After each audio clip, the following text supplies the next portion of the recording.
NFT, non-fungible tokens. Doesn't sound so amazing, but they're sometimes worth millions of dollars. Now it sounds good? Alright, today we are going to know more about NFTs and how it works, and also how it is worth millions. Let's dive deep into the topic. What are fungible and non-fungibles? So to understand non-fungible, we have to know what is fungible.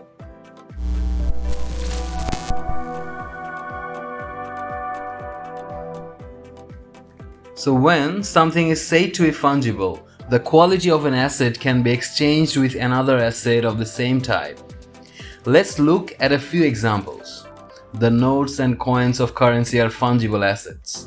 If you have two $5 notes, you can exchange them with another person who provides you with a single $10 note.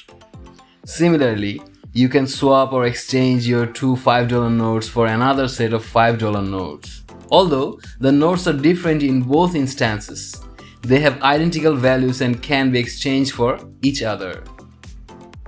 This is called fungibility. Money of the same currency is by default a fungible item. Let's look at another example. For instance, you can buy a box of cookies. When you get home, you notice the box is already open. You can return to the store and exchange your box with another box of cookies. Boxed products containing identical items are fungible goods. You have to be careful though. If you keep the cookie box for 2 years and try to swap it with a new box, it's no longer a fungible good. We all can decide that a stale box of cookies doesn't have the same values as a fresh box of cookies. Other fungible assets such as precious metals, commodities like oil, financial instruments such as bonds, and even most cryptocurrencies. Now, after understanding fungibles, we can easily get what non-fungible items are. Non-fungible items may be similar items, but hold different values. They cannot be exchanged or substituted. For instance, if you lend a friend your car and when he returns it to you, he might suggest giving you another car with the same color, year of release, and model with different engine capacities. It's not a fungible exchange. It may have less mileage, or maybe the interior trim is different. The same applies to identical houses, identical lands, diamonds, art, and so many other collectibles. Each can be similar but have many different qualities that affect their value either upward or downward. Now let's consider this. Can there be a compelling marketplace for digital, non-fungible items? So to know more about this, we have to clearly understand what an NFT is and how it is going to solve this long-standing challenge. So, what are NFTs and why now? How we value things that are assigned a cost to something turns out to be a complex topic. When we value something, we look for these attributes: scarcity, good and bad, feeling, quality, cultural trends, usefulness.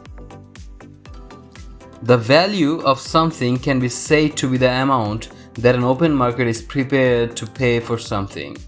What is valuable to one person may be worthless to another. For instance, how should we price an oil painting, a vintage car, a coin from 1930? Actually, the assets such as collectibles are frequently traded and people will agree and pay a range of prices, means that the market has established an acceptable system. So the marketplace for collectibles is, for example, is incredibly successful and lucrative. Paintings are selling in the millions of dollars, with some into the hundreds of million dollars. So, when we purchase something that has the potential to increase in value over time is called an investment. Many collectibles are investments, such as one painting of an artist, since there's the expectation of increased future value. When we see similar types of assets, we call these asset classes. Collectibles are considered as an asset class. Digital items until the last decade could not become an asset class property. Items such as photos, written articles, art, and music can be easily copied from one computer to another computer with zero quality loss. Those are identical, so we cannot see or recognize who is the actual owner or creator of the digital item. The introduction of Bitcoin laid the groundwork for how digital assets could be managed. Bitcoin is a cryptocurrency and is the core technology. Bitcoin and cryptocurrency, that's a topic for another day.